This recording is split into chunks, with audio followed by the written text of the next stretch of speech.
Hi there, I'm Ayan. One Christmas evening, my sister rose from her chair, tapped her glass with a spoon, and announced, "We all talked about it and decided to cut you off." Around the table, everyone nodded along, smiling like it was the most normal thing in the world. What none of them mentioned were the years before that moment, the quiet way they had drained money from my accounts, the therapy sessions I paid for when things fell apart, the wedding expenses I covered, and even the hospital emergency that turned out later to be nothing but a lie. And the strangest part? The moment I finally stepped away from them, the moment I stopped playing the role they had built for me, they were the ones who came back asking for help. Somehow, I went from being declared not family to being the only person they thought could save them. Have you ever wondered what happens when the person who always fixes everything in the family finally decides they're done? When the one who always says yes finally says enough? Let me tell you what that looks like. That night, I arrived carrying a bottle of Cabernet from the nicer part of my wine rack.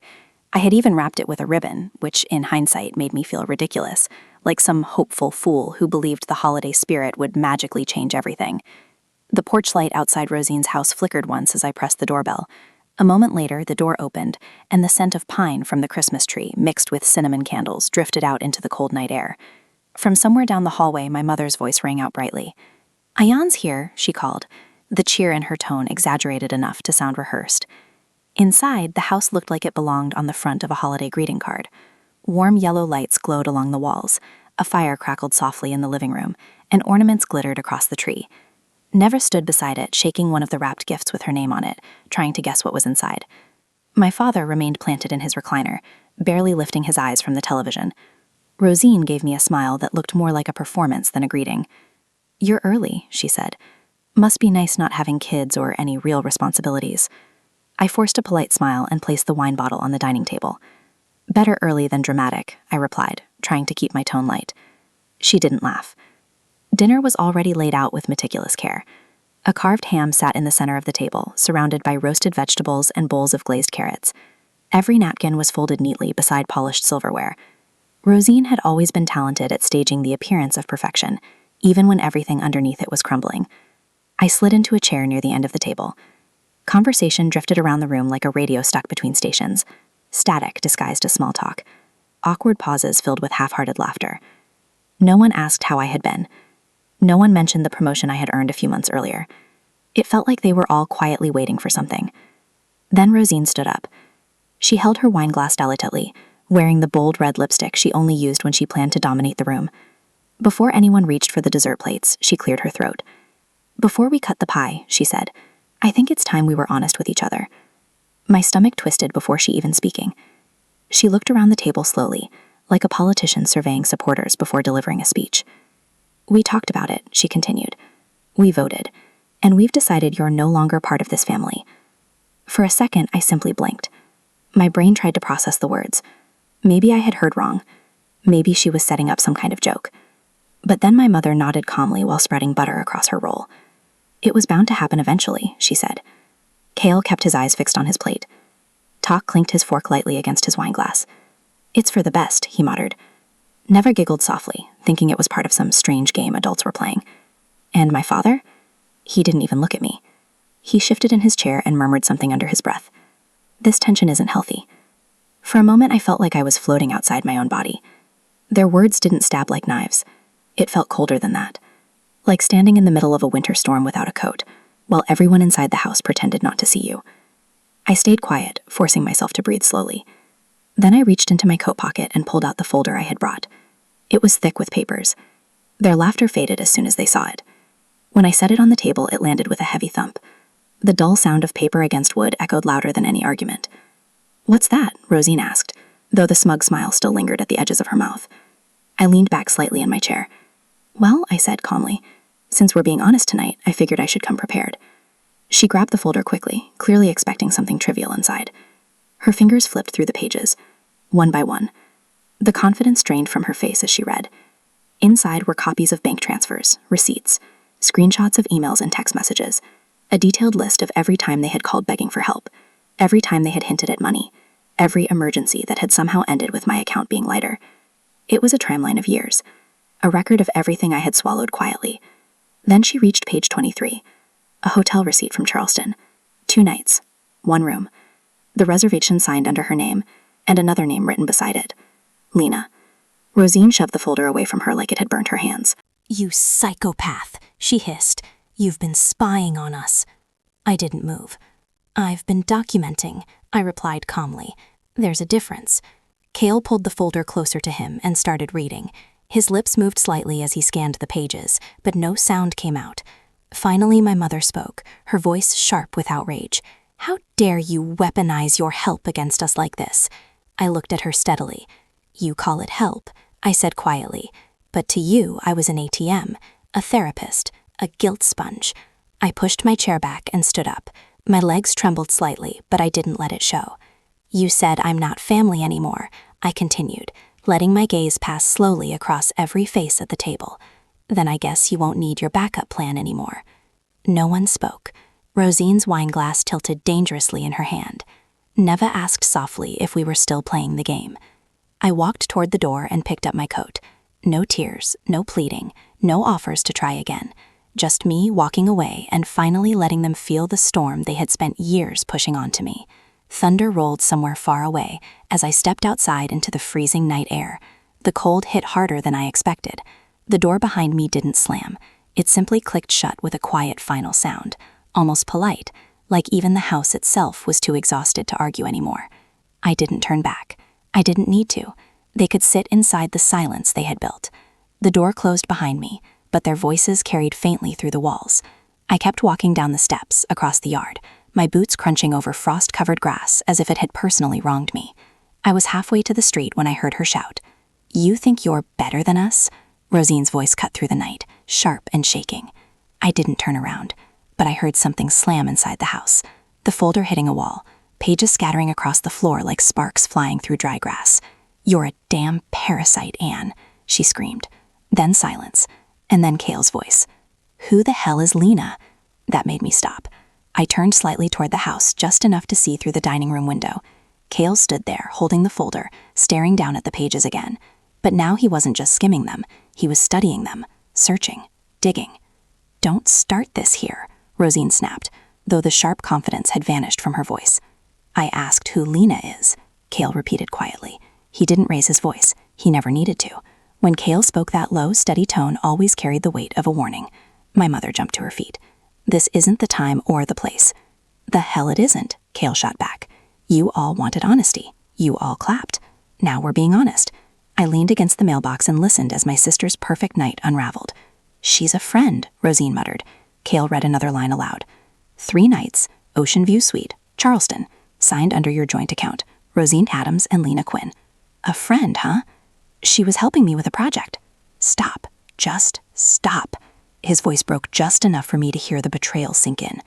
"You lied to me and you lied to her." I didn't need to watch the rest. I knew that tone.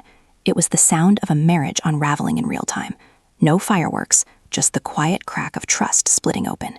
I pulled my phone from my coat pocket, fingers trembling. Not from the cold. A new voicemail. Unknown number.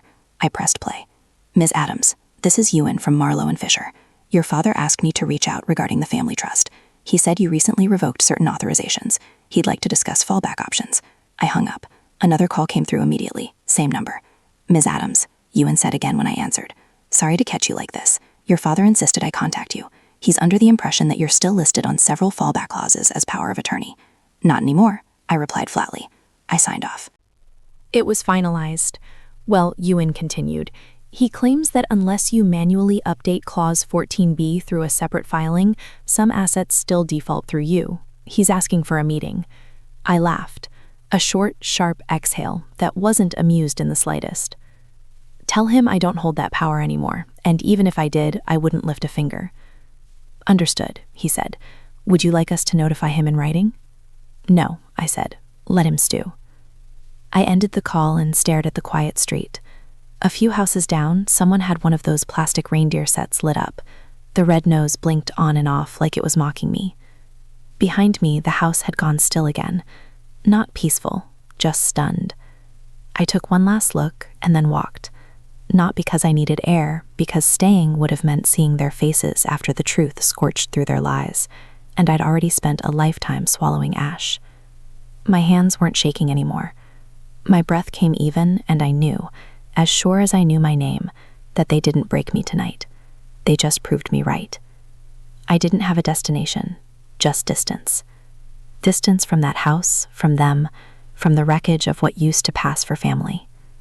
I kept walking until the cold sobered the last of the adrenaline, until the sting in my chest dulled to something I could carry.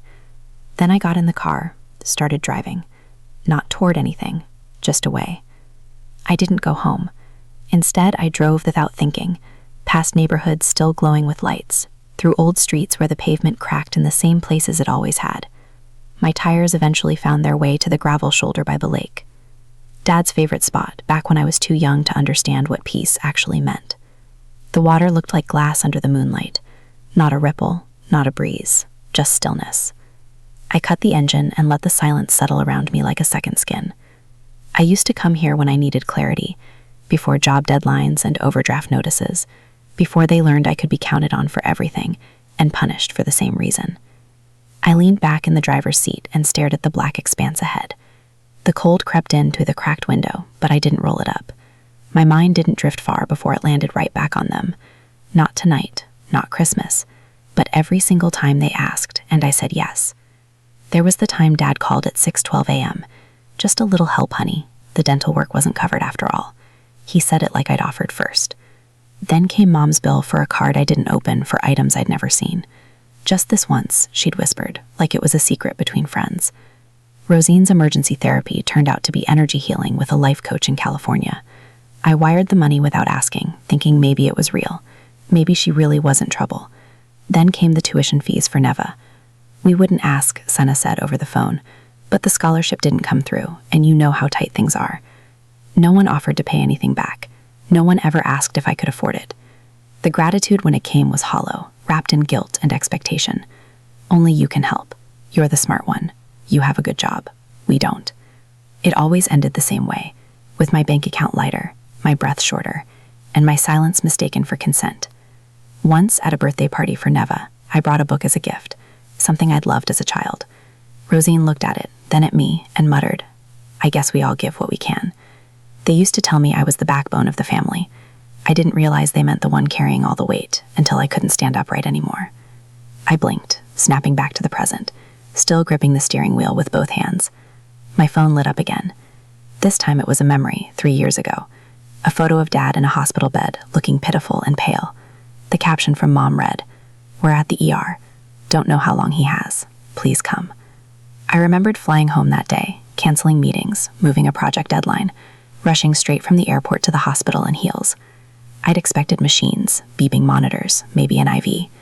Instead, I found him watching a football game and complaining about the soup being cold. "Oh, they were just being cautious," Mom said with a wave of her hand. "Better safe than sorry, right?" Safe? Sure. I remember sitting in the waiting room afterward, staring at the vending machine and realizing that my emergency was never really their emergency. I was the emergency contact, the fixer, the backup plan. Not the daughter. Never the daughter. I turned off my phone and stepped out of the car, walking down the worn path to the edge of the lake. The wind cut across the water, numbing my face. I didn't care. For the first time all night, I wasn't angry. I wasn't sad. I was just done. They never needed me, I whispered into the dark. They needed what I could give, and I gave too much. 3 days passed like breath held too long. I barely left my apartment, except to walk the dog and pretend normally still lived in my building. Asheville had turned bitterly cold, the kind that cracked your skin and crept into your bones, even when wrapped in wool. The lake hadn't offered answers, but at least it hadn't asked anything of me.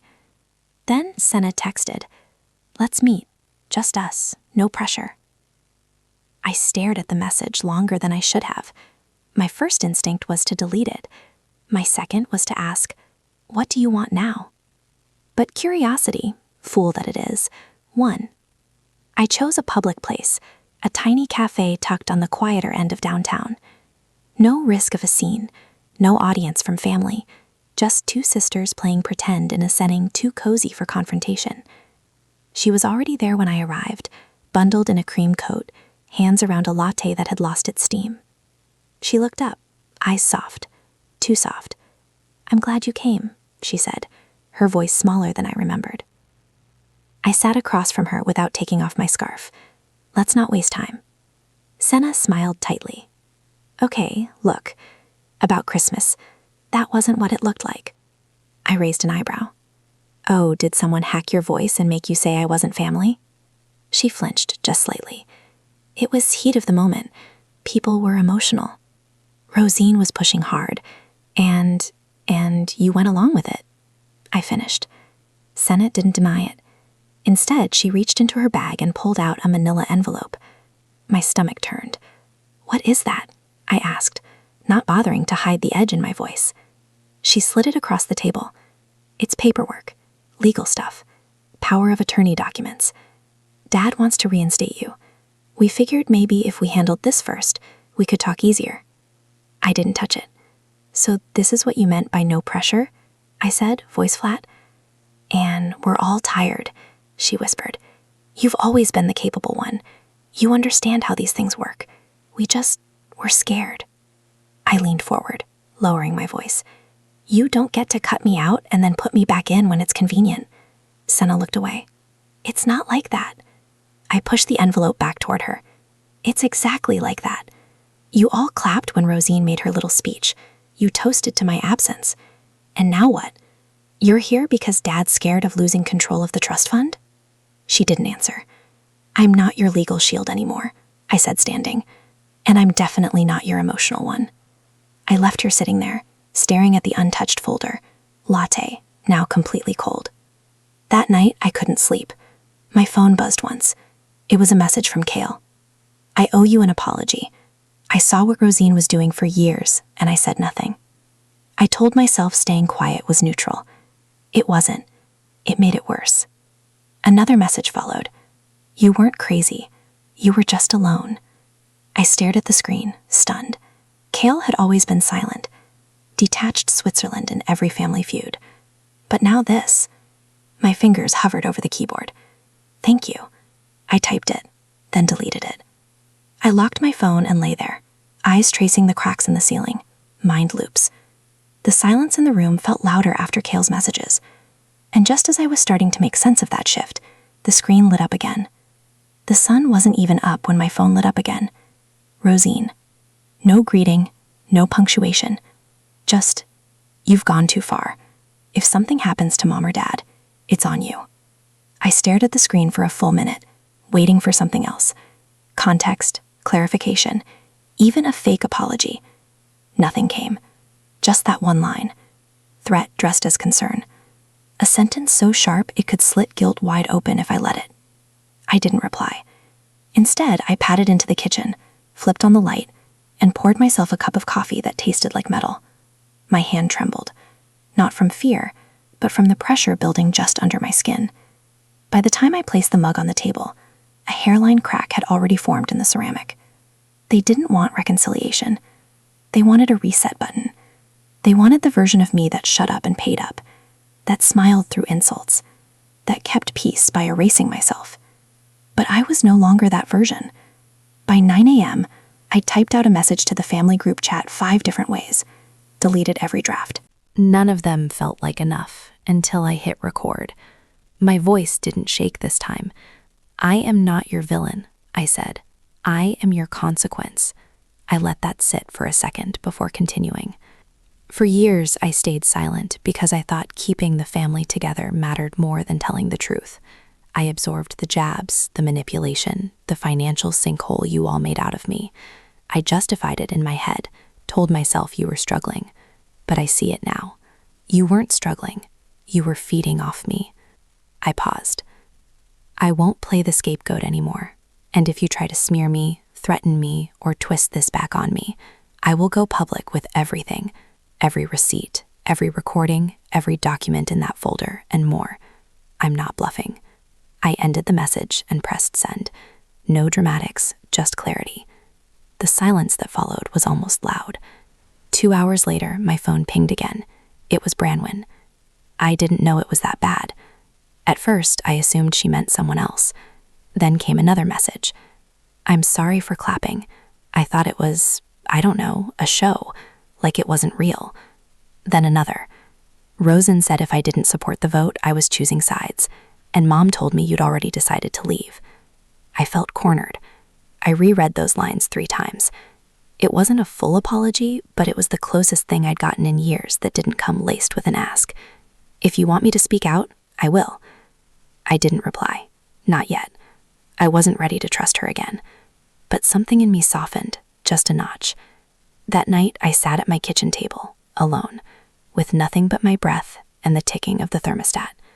My hands shook, not from fear, from release, from the relief of having finally spoken, of finally being heard. I whispered it to the quiet, just to hear it out loud. Maybe I was never the quiet one. Maybe they just never listened. The next morning, I woke to silence, but it felt different. Emptier, not heavier. I moved on instinct, boxing up the pieces of a life I no longer owed anyone. There wasn't a plan, just momentum. Like once the words had left my mouth, everything else had to follow. The last box landed with a dull thud near the coat closet. I didn't bother labeling anything anymore. Just shuffled the essentials into drawers, closed the cabinets, and breathed in the blankness of the new apartment. No family portraits, no heirlooms, no framed cross stitches saying home is where the heart is. Just walls, clean, silent.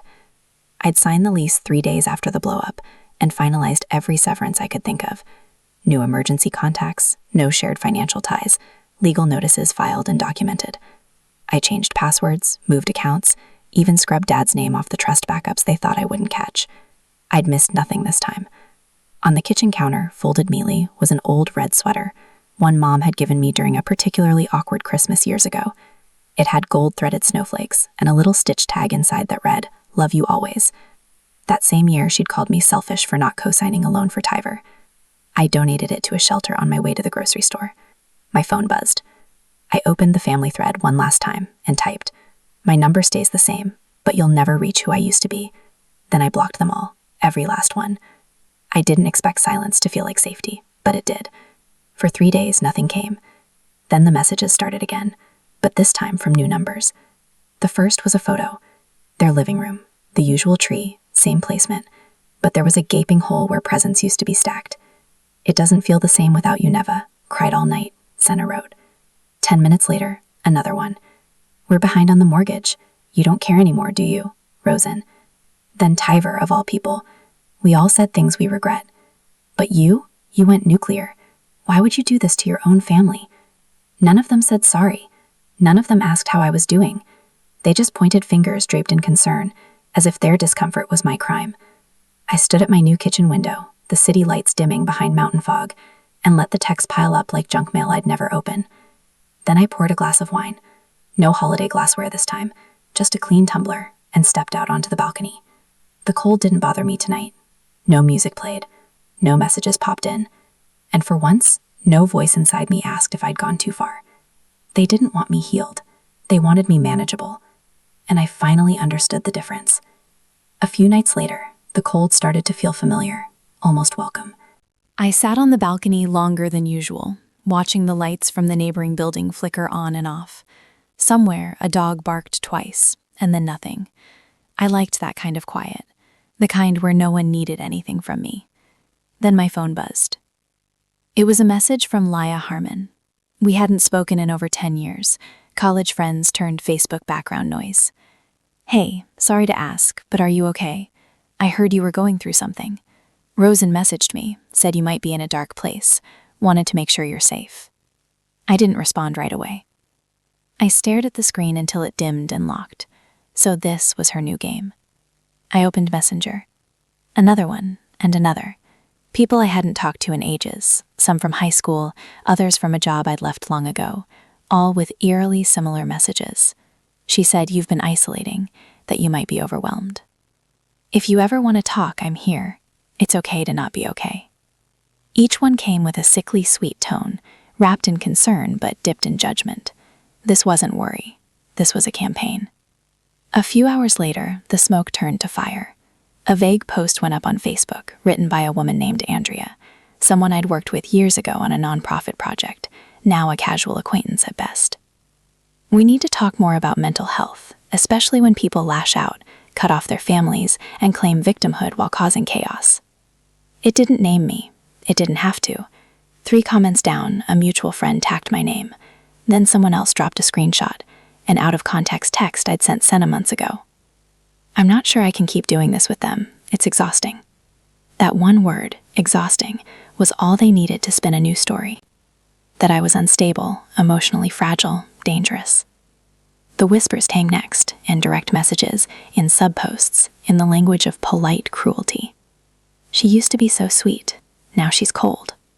It's the holidays. Who cuts off their family at Christmas? Maybe she needs help. Then a comment from Aunt Faye, who hadn't spoken to me since I was a teenager. We should all just pray for her. I didn't cry. I didn't rage. I opened my laptop instead and started drafting a public response, something sharp, articulate, laced with proof. But halfway through, I stopped typing. What was the point? They weren't looking for answers. They were just looking for control. So I called my lawyer. By the end of the day, Rosen received a formal cease and desist notice. Attached were screenshots, message logs, and a warning that any further defamation would be met with legal consequences. No more phone calls, no more folder drops. This time, I spoke in their language. That night, as the final email was sent, I whispered to myself, "You're not winning, you're gasping."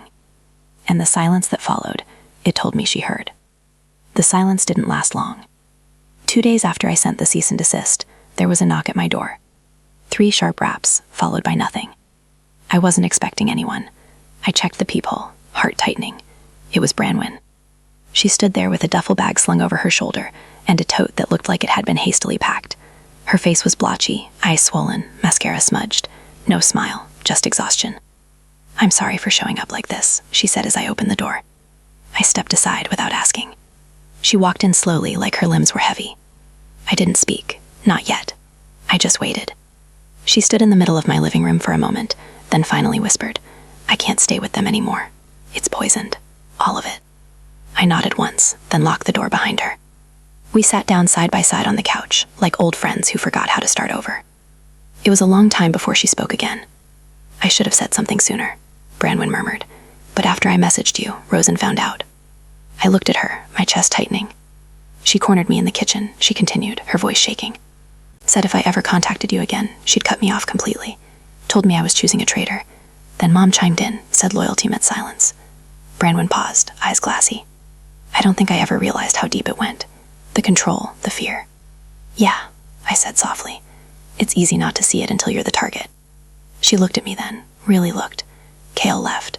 He's staying at a friend's place. He told me Rosen tried to push him to write a statement about your mental instability. He refused. My throat burned. Branwen reached into her bag and handed me a folded piece of paper, a printed email, a full thread of messages from Senna, from Rosen, each one nastier than the last. Gaslighting, threats, manipulation. "You were right," she said, "about everything, and I'm done pretending to." I didn't realize how much I needed to hear those words until they left her lips. Later that night, another message came in from Rosen.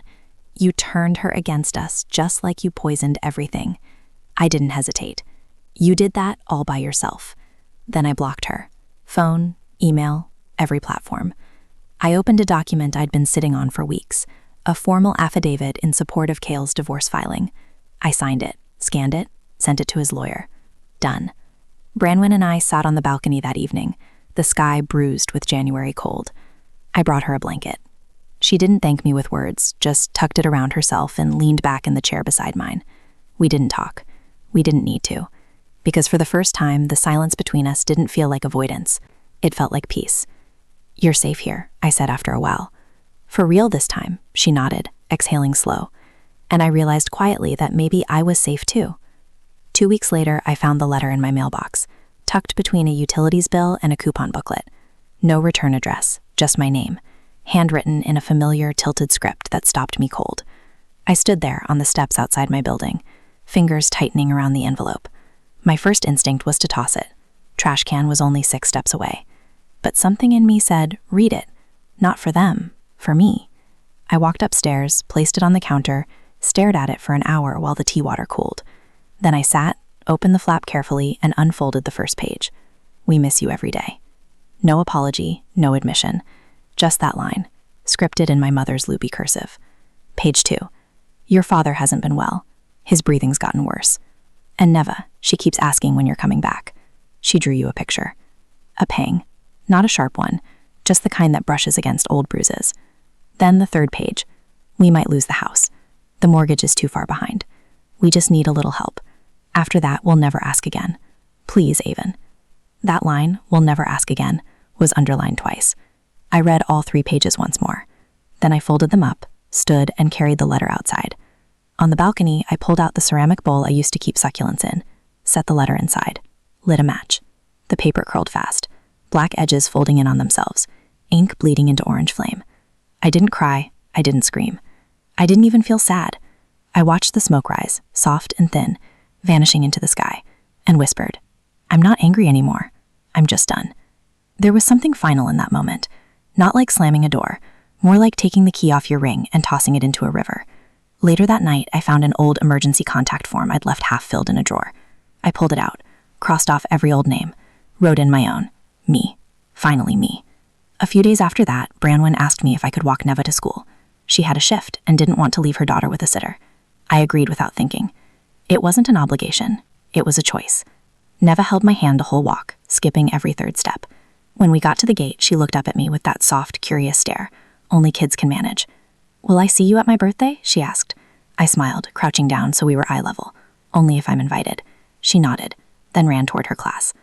I stood there for a minute, just watching her disappear into a crowd of color and chatter. When I turned to head home, the clouds were finally breaking, sunlight threading through the gray, slow and golden. And for once, the end didn't feel like a collapse. It felt like a clearing. Maybe you've been the one keeping it all together. Maybe you've stayed silent to keep the peace, until you realized the silence was costing you your peace. For years, I thought love meant sacrifice, that being the strong one meant absorbing every blow, cleaning up every muss, carrying the weight without ever asking for help. But here's what I learned. Being strong isn't about how much you can endure. It's about knowing when enough is enough. It's about choosing yourself without apology. Sometimes family won't understand your boundaries, because they were the ones who benefited from you not having any. And when you finally draw that line, they'll call it betrayal. But it's not. It's healing. I don't share this story to be dramatic. I share it for anyone who's ever felt guilty for walking away, for saying no, for protecting their peace. You are not selfish for outgrowing dysfunction. You are not heartless for demanding respect. And you are not alone. So let me ask you, have you ever had to choose between peace and people, between protecting your boundaries and preserving a relationship? I'd love to hear your thoughts. Drop a comment below. Just type 1 if this story hit home, or let me know what city or state you're watching from. I read every comment. Seriously. And if this video gave you something to think about, maybe strength, maybe a little clarity, then don't forget to hit that subscribe button so you don't miss the next story. Because trust me, you're not the only one rebuilding, and you deserve to write your next chapter.